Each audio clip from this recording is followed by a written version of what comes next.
Hello and welcome to this PSTrace tutorial video. Today I would like to talk about charge and discharge curves. This is a technique that is often used for batteries but also can be used in the field of supercapacitors. We don't name that technique exactly like this in PSTrace, and this is why I would like to explain how to do charge-discharge curves in PSTrace. For the experiments today, I've connected a PON-Sense 4 and I'm using one of our circuit boxes, and I'm using a Randall circuit that is using a 1 mega ohm resistor parallel to a 1 microfarad capacitor in serial with 100 ohms.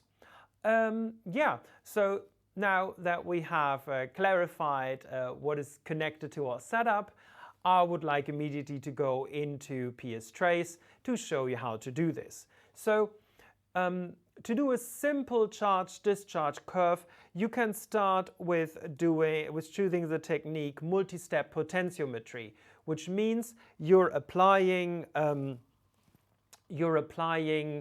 different current levels for defined amounts of time while you're measuring the potential.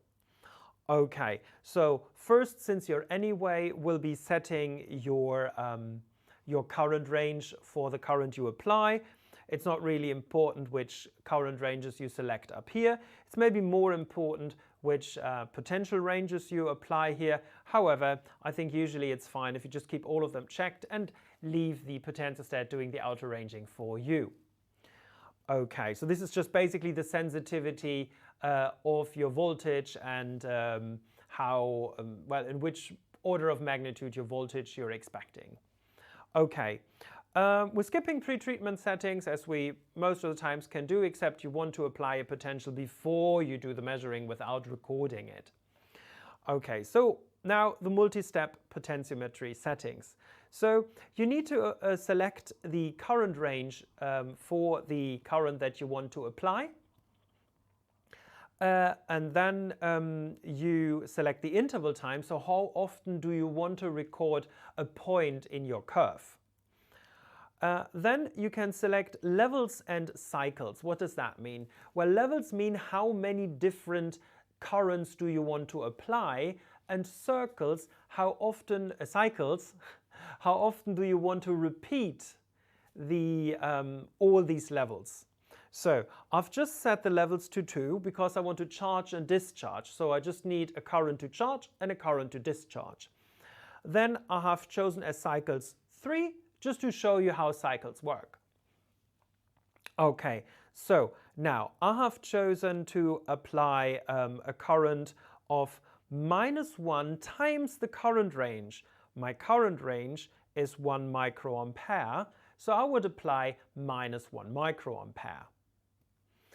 Okay, then I do this for 5 seconds, and then the next step comes where I apply 1 microampere for 5 seconds, because again it's 1 time the current range that I've chosen here.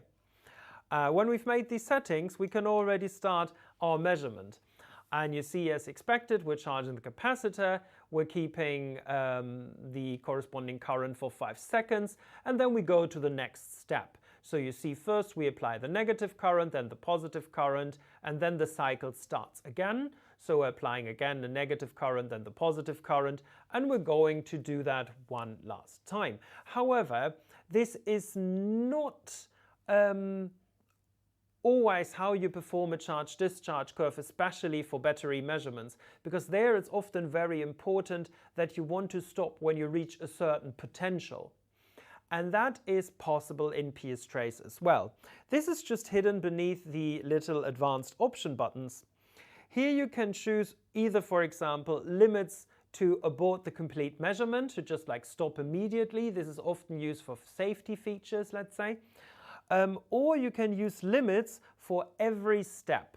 So, for example, I could say, while I apply my negative current, go to the next level when the potential is smaller than -0.9 volts. And I should point out that we're using here smaller and bigger in a mathematical sense. So that's slightly confusing for electrochemists sometimes. So usually when an electrochemist talks about current, if you have minus 1 microampere, that is less current than minus 9 microamperes, because it's actually more current, just the direction changes with minus or plus. Here we're doing it in the mathematical way. So a potential of minus 1 is lower than minus 0.9 volts. Right? Okay, so just to clarify this.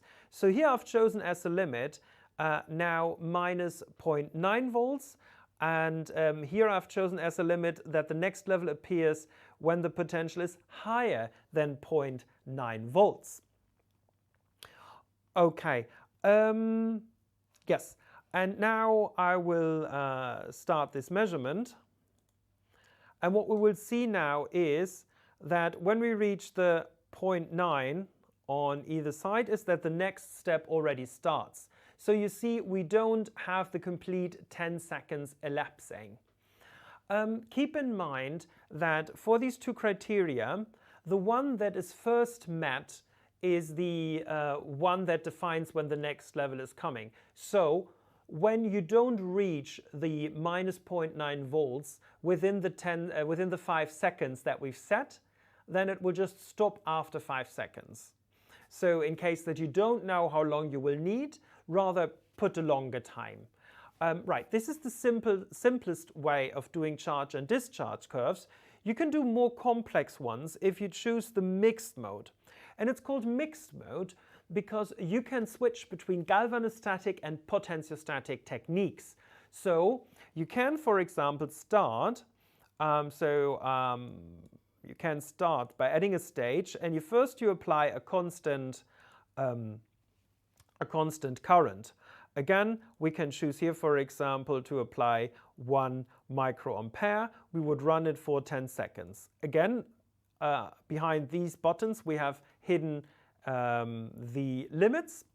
And for example, we could say proceed when the potential is higher than let's go still with a 0.9. Then you can add another stage, and this time you could also open an open circuit measurement where you just apply, nothing, no current, and you measure the potential. This is often interesting for batteries to see how they relax. Or you could add as a stage, for example, also a constant potential step. And what you could do is you could say, okay, the applied potential is versus the previous potential. That means if I put a 0 here, I will apply 0 volts versus the potential from the previous step, so the last measured potential, which in this case would be something that is higher than 0.9 volts. Okay, and then I could do that for, let's say, 5 seconds. And then I could, for example, perform an OCP measurement to do something more, complex, let's say. And then I could finally go and apply the negative current to, discharge, in this case, not my battery, but my, my circuit, my capacitor in this case.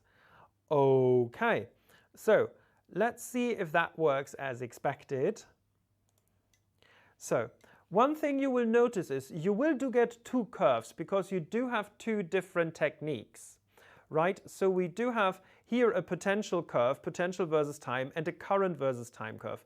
So here we see the charge as expected, then we keep the potential, then the whole system relaxes with an OCP measurement, followed then now by applying the negative current for 10 seconds because I didn't define any criteria.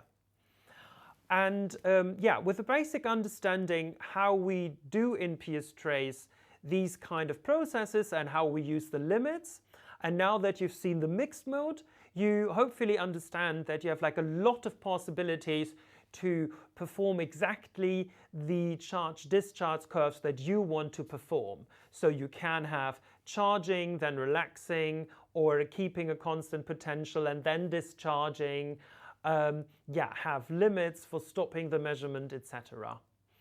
Okay, so this is in principle the best ways how to do charge-discharge curves. I think I will leave more complex charge-discharge curves to your, let's say, exploration of the software.